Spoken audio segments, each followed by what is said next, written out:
Սերժ Սարգսյանը բոլոր մտահոգությունները ձեր քարան։ Նախ նշեմ, որ այս հարցը շատ նուրբ հարց է եւ այստեղ այս հարցին չպետք է մոտենալ միայն զգացմունքային ուղղությունից, սա պետք է ստապ մտածել, բայց ես կարծում եմ, որ անկախ կուսակցական պատկանելությունից բնականաբար Հայաստան-Թուրքիա խնդիրները բազմաթիվ կնճռոտ խնդիրներ են իրենց մեջ պարունակում եւ այո, կամ պետք է լինեն մտահոգություններ, դա շատ նորմալ է, որ մարդկանց մոտ կան մտահոգություններ։ Եվ երեք մեր մոտ գումարվեց խորհրդի նիստ, որտեղ նախագահ Սարգսյանը շատ բաց հրապարակային խոսեց կուսակցականների հետ եւ այն բոլոր խնդիրները, որոնք թե մամուլում, թե մեր մոտ, թե հասարակության մեջ կային, մենք քննարկեցինք, հիմնականում խոսքը գնում էր առանց նախապայմանների հարաբերությունների հաստատման մասին, արդյոք Ղարաբաղի հարցը կարող է լինել որպես նախապայման կամ մեկը մյուսի հետ կապ ունի, արդյոք ցեղասպանության խնդիրը այսպես ասած ճակերտավոր պատմաբաններ ենթահանձնաժողովի հետ կարող է քննարկվել, մենք շատ բաց խոսեցինք եւ նախագահի հետ զրույցից եկանք այն եզրակացության, որ այս խնդիրը մեկը մյուսի հետ կապ չունի, Լեռնային Ղարաբաղի հարցը մենք երբեք չենք գնալու միակողմանի զիջումների, Լեռնային Ղարաբաղի հարցը որևէ կապ չունի հայ-թուրքական հարցի հետ եւ եթե թուրքական կողմը խոսում է առաջընթացի մասին, մեզնից որևէ շատ առաջընթաց չի ուզում, բայց եթե նրանք ի նկատի ունեն առաջընթաց ասելով հայկական կողմից կորզել զիջումներ միակողմանի, ապա դա նրանց չի հաջողվի, ավելի ճիշտ կլինի, եթե նրանք այդ միակողմանի զիջումների հարցով դիմեն Ադրբեջանին։ Պարոն Շահմազանov, կոնկրետ գոյություն ունեն արձանագրություններ։ Այո։ Այս տեսքով այդ արձանագրությունների նախաստորագրված արձանագրությունների ստորագրումը որևէ վտանգ չեք տեսնում։ Չէ, հիմա որևէ վտանգ այս տեսքով չենք տեսնում, որովհետև այս արձանագրությունների մեջ նախապայմաններ չկան եւ կարծում եմ, եթե սենսացիաներ չլինեն, նախաստորագրված արձանագրությունները այն ժամկետում ինչ որ արդեն ասվել է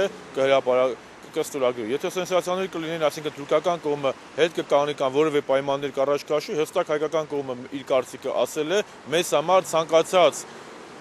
նախապայման անընդունելի է եւ մենք թույլ չենք տա, որ Հայաստանի Հանրապետության հետ որևէ մեկը խոսի նախապայմանների կամ ուլտիմատումների լեզվով։ Երեք հանրապետականում հրավիրված խորհրդի նիստից հետո հանրապետականները հավանություն են տվել Սերժ Սարգսյանի գործողություններին, որևէ մեկը չի եղել, որ ասեն կտրականապես դեմ լինի այս տեսքով։ Հանրապետականները մինչև այդ էլ հավանություն են տվել նախագահին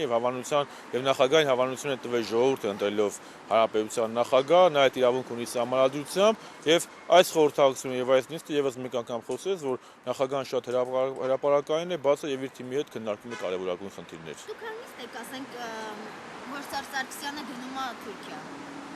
Նախ Սերժ Սարգսյանը կհայտարարի ինքը գնում է Թուրքիա, թե չի գնում Թուրքիա, դա պարոն Սարգսյանը կորոշի։ Ես ասեցի, եթե սենսացիաներ չլինի, եթե թուրքական կողմը պահպանի այն պայմանավորվածությունները, որոնք գոյություն ունեն, իսկ դա առանց նախապայմանների հարաբերությունների հաստատումն է, ապա մեզ համար մի բան հստակ է, որ նախագահ Սարգսյանը ունի շատ հստակ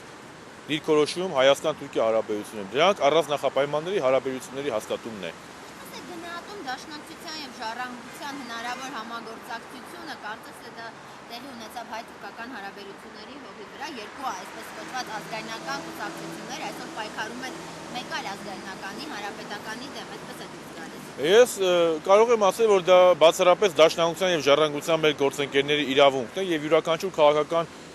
ուժի ներքին խնդիրն է, թե ում հետ եւ ինչ որ փուլում եւ ինչ ծրագրերի շուրջ կհամագործակցի, մենք պատրաստ ենք բաց քաղաքակիրթ բանավեճի եւ կարծում եմ, որ այս բանավեճերը ոչ թե պետք է մեր հասարակությունը անջատեն, այլ այս դեբատները, այս բանակցությունները, այս քննարկումները պետք է ավելի միավորեն եւ ընդհանրապես մի բան պետք է մենք գիտակցենք, որ այս ամենը բոլորս պետք է անենք հանուն Հայաստանի Հանրապետության եւ մեր ազգային ու պետական շահերի։ Ինչպես է գնահատում այն իրողությունը, որ դուք բացարձակ նախապայմաններ չեք տեսնում արձանագրություններում, իսկ կոնկրետ ժառանգությունն ու դաշնակցությունը եւ մյուսները տեսնում են մատնանշելով այդ ամբողջ նախապայմանները, հստակ ասում են այդ մասին։ Ասենք,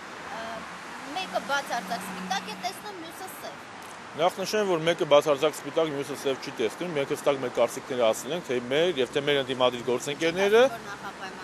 որովհետեւ նախապայմաններ չկան։ Մենք փաստաթղթում նախապայմաններ չկան։ Դե քաղաքականությունն ինքը ենթադրում է քաղաքական բազմակարծություն, դրա համար էլ կա բազմակարծություն, փառքաստը։ Մենք արդեն անցել ենք այն շրջանը, որտեղ բոլորը ծափարում են մեկ կարծիքի, շատ նորմալ են վերաբերվում քաղաքական բազմակարծությանը եւ կարծում եմ, որ այդ քննարկումները ավելի օգուտ կտա մեր հասարակությանը ավելի շահած դուրս գալ այս խնդրից։ Եթե արձանագրությունները, ինչպես ասում եք, ստորագրվի այս տեսքով, դուք ձեր վրա պատասխանատվություն չեք զգում հետագա բարդությունների համար։ Ես նախ նշեմ, որ հանրապետական կուսակցությունը մշտապես պատասխանատու է այն գործունեության համար, ինչ որ վարել է 99 թվականից մենք իշխանություն ենք եւ մենք պատասխանատու ենք թե լավի եւ թե վատի համար։ Փառքաստը մեզ համար պատասխանատվությունը դա քաղաքական կատեգորիա է։ Մարտի 1-ի համար եք պատասխանատու։ Ընդհանրապես ամեն ինչի համար պատասխանատու են իշխանությունները եւ լավի եւ վատի համար պատասխանատու են իշխանությունները։ Անկախ նրանից մեղավորները կարող են տարբեր լինել, բայց մենք պետք է պատասխանատու լինենք։ Եկ որևէ քաղաքական իշխանություն ապահովագրված չէ, որ միշտ իր մոտ պետք է լինեն ձեռքբերումներ։ Իսկ քննությունը նա բռնում է ընտրությունների ժամանակ, երբ որ ժողովուրդը վստահում է կամ չի վստահում։ Առայժմ հանրապետական կուսակցությունը մշտապես աճող պրոգրեսիայով է գնում եւ ընտրությունից ընտրություն մշտապես ավելացնում է իր ընտրողների քանակը։